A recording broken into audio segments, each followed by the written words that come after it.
Binns. Mark is the Technical Business Director for Hengye Inc, a world-class manufacturer of adsorbent media located in Houston, Texas. Mark participates in comprehensive technical support and training for process optimization, loading, startups, and maintenance of molecular sieve units. Many refer to Mark as the Sieve guru. Mark additionally extends his proficient veteran insight to Hengye for strategic planning, marketing, and sales domestically and worldwide. Over the past 2 decades, Mark has assisted Plant DNC and visited nearly every ethanol facility in the United States, exposing and educating Mark to deeply understand ethanol production and operation requirements. With family members and friends involved in corn production, Mark's dedication to his community inspires passion and value, which reinforces motivation to participate in the success and sustainability of biofuels. Mark is a chemical engineer from the University of Louisville Speed Scientific School and has focused his career in mass transfer, adsorbents, and optimization. Mark is also the guitar player for a band called Seriously Casual. You had to do that. All right, please welcome Mark Binns.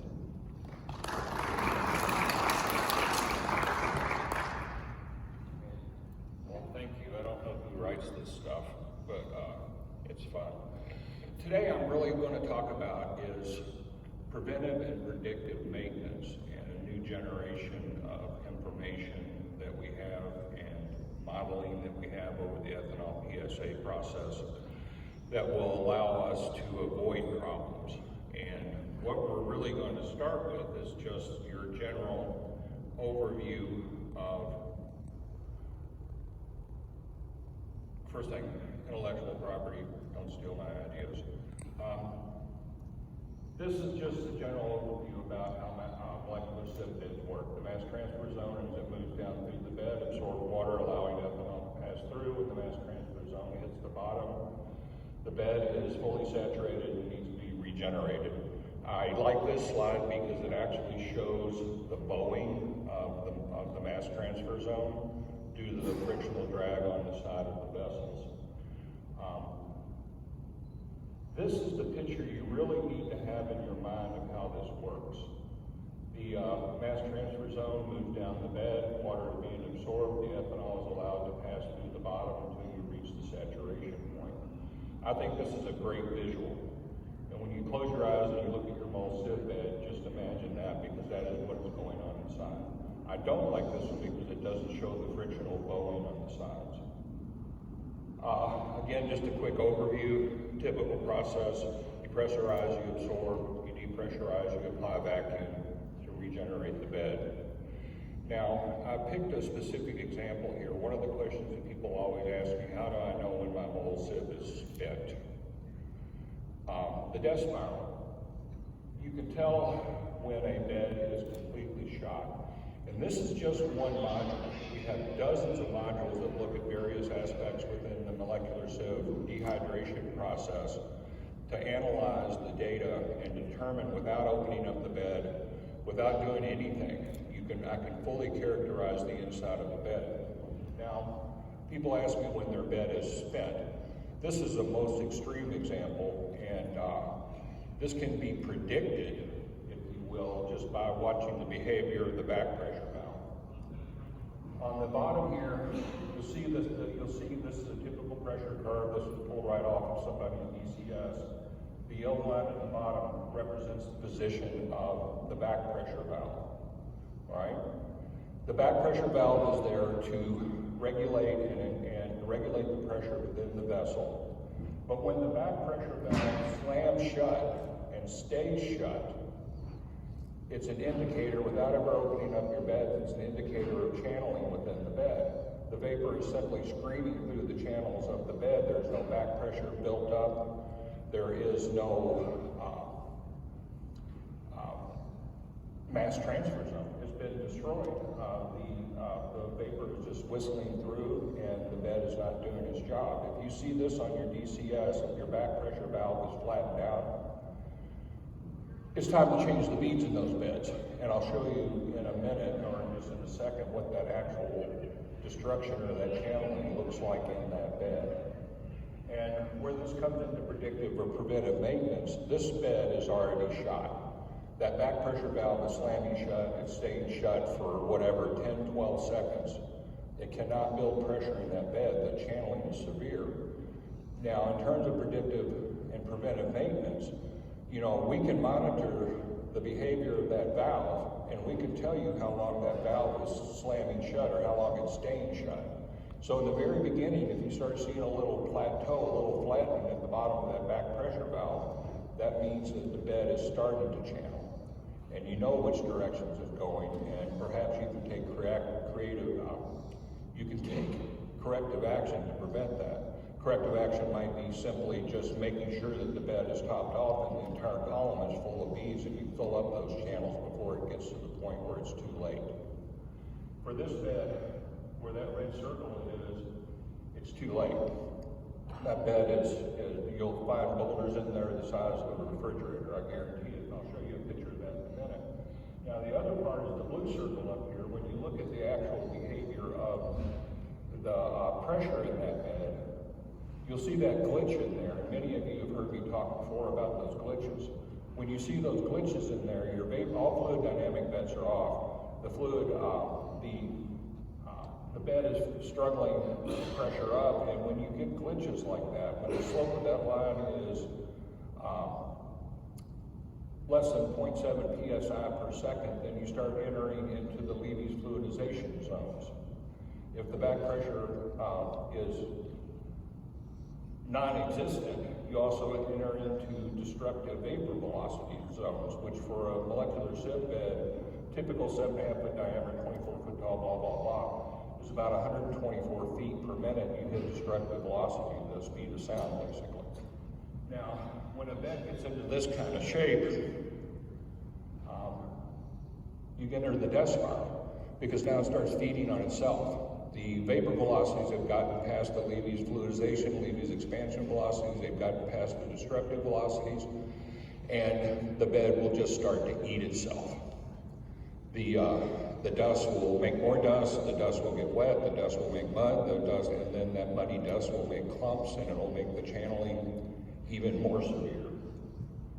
So you can monitor the slope of the back pressure valve electronically, and to determine if that back pressure valve is slamming shut and locking up, and if you got that plateau formation going on. So in terms of predictive and preventive maintenance, by monitoring that either visually or electronically, you can predict that that bed is on its way to destruction or on its way to channeling. Now, I talked about the death spiral. I'm not going to beat the dog to death, but when it gets to that point, that bed is eating itself. And then you end up with something like this. You get those big chunks in there, right? And I'm even seeing it in predictive modeling again. And when you start seeing it, you get those big chunks in there, and you get pockets where liquid is condensing and vaporizing, condensing and vaporizing, condensing and vaporizing each cycle. You can monitor that behavior through the temperature profile behavior of each and every bed. Because when that water condenses and it has to be re-vaporized again, the BTUs are being spent on vaporizing that liquid water in there. And that situation can be monitored through your DCS too. DCS also. But you know, that's just kind of a model of the way the bed might look, and it's kind of a brief explanation. But then this is what it actually looks like when you open up the bottle. Those clumps have formed. They get formed because you're making dust, which we also have a module where you can monitor that through the DCS to keep that dust formation minimized by monitoring the vapor velocities.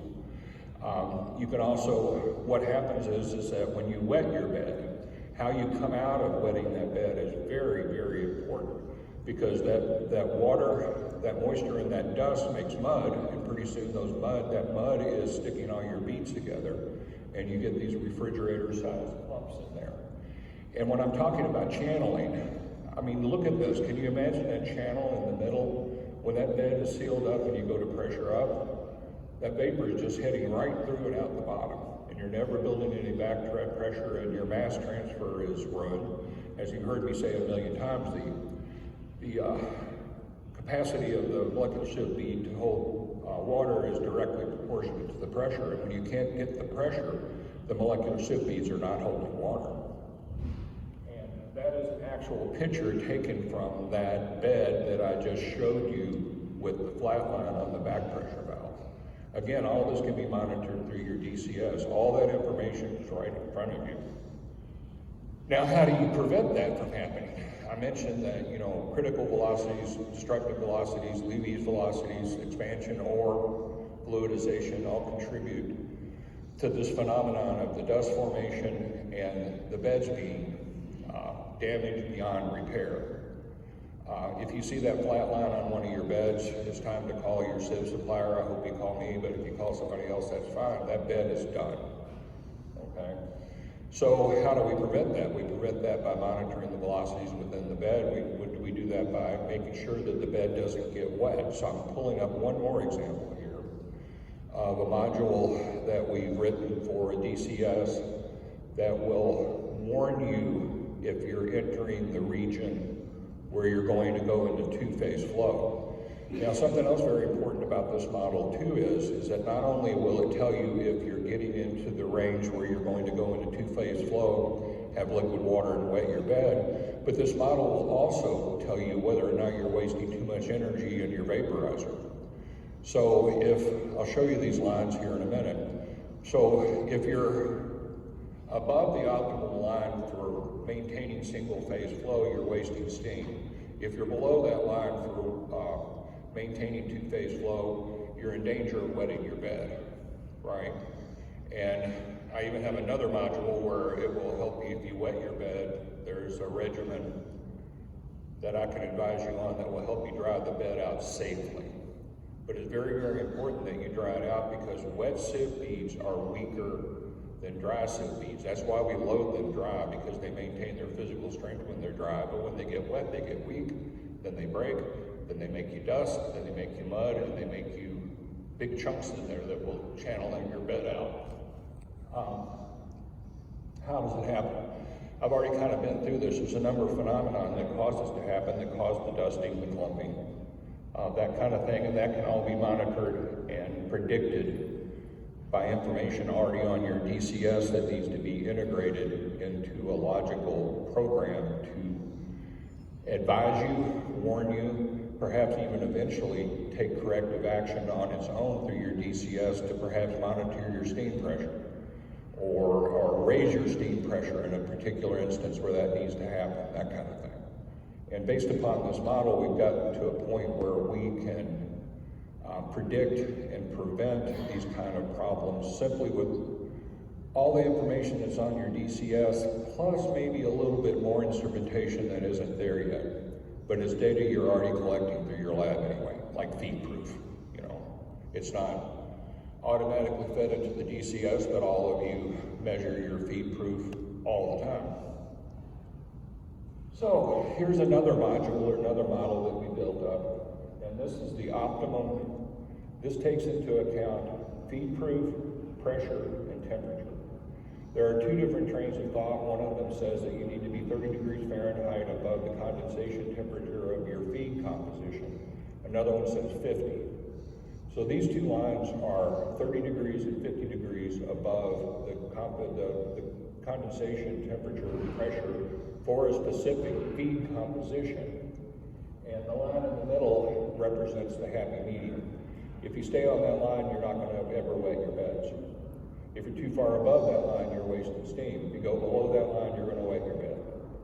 And we've developed a mathematical model again to monitor this through your DCS and perhaps make an adjustment in your steam pressure, or perhaps just simply give you another alarm. I know you love all those alarms on your DCS. Another little alarm that tells you, hey, you're getting too cold, or your pressure's too high, or whatever. You need to adjust this or you're going to go too fast. And what it all comes down to, it's a fairly complicated mathematical model that takes into account all three variables: the composition of the feed, the pressure, and the temperature, and determines the state of the material at that temperature, the state of that composition at that temperature and pressure. So it keeps you from going two-phase, and it keeps you from wasting too much energy. And we have a number of modules that, including things like monitoring the rate of depressurization or rate of pressurization that will help you avoid any kind of fluidization phenomenon that causes dust. I had to blank out a bunch of stuff again because I don't want anybody stealing my IP, but this is the result of it. And I have a module, and it's actually just in the report on it, just in an Excel spreadsheet, where you put in the feed proof, you put in the temperature, and it chugs it through that equation. And when the equation equals 0, then it's perfect. If the numbers come out positive, then you're wasting steam. If they come out negative, you're getting close to wetting your bed. And that's just a model we developed. And all this information, except for feed proof, is readily available in your DCS, but you measure your feed proof, and that can be put in manually to keep you from wetting your bed. I've been working with Trident Automation on taking this process simulation and turning it into a real machine learning situation where through the data that's already available, we'll be able to crunch the numbers in your DCS, and we'll be able to tell you a lot about your preventive and predictive maintenance, whether it's vapor velocities, whether it's fluidization, whether or not it's bedwetting, whether or not it's any one of a number of phenomena that are detrimental to your molecular sieve beds. Now, Trident and I have been working together for a couple of years now on I would take all this stuff off the DCS and I'd type it into my laptop, right? Why do I need to type it in my laptop? Why aren't all those equations and all those models already in the DCS? And that's the goal we've been working for. And we're rolling this out. Phase 1 is going to be basically just monitoring, remote modeling, monitoring. With Trident's help, I can tunnel into any plant that's using Trident Automation right now. I can access that data, run it through that model myself, and then advise the plant on where they are in the condition and the health of the molecular sieve beads and the overall unit, all the way from the rectifier through the first effect. We can take that data, and if I can tunnel in, we can remotely diagnose Dr. Sieve here, right? I can diagnose the health and welfare of your molecular sieve beds and advise on what you can do to prevent damage, to predict damage, and to optimize your system. Now, eventually, what we're hoping to do is that some of these modules will be incorporated directly into your DCS, and we'll give you heads up, we'll give you warnings. Hey, you're about to wet the bed. Hey, you're fluidizing your bed. And then eventually what we're hoping to do through machine learning is to turn this into, I'm going to use that dirty word, some AI, that will automatically make small adjustments in your unit to prevent some of these phenomena from happening. If you're interested in it, call me, email me, you can talk to Trident. We got Dave right over here, who I've been working with shoulder to shoulder on this project, and he or I or anyone else at our organization or his would be happy to help you do that. But if you're interested in becoming part of this project and getting a better handle on your predictive and preventive maintenance, please just give us a call, or you can come by the booth today or whatever you want to do, Trident's booth or our booth, and we can talk about it. But we can give you better control of your predictive and preventive maintenance, and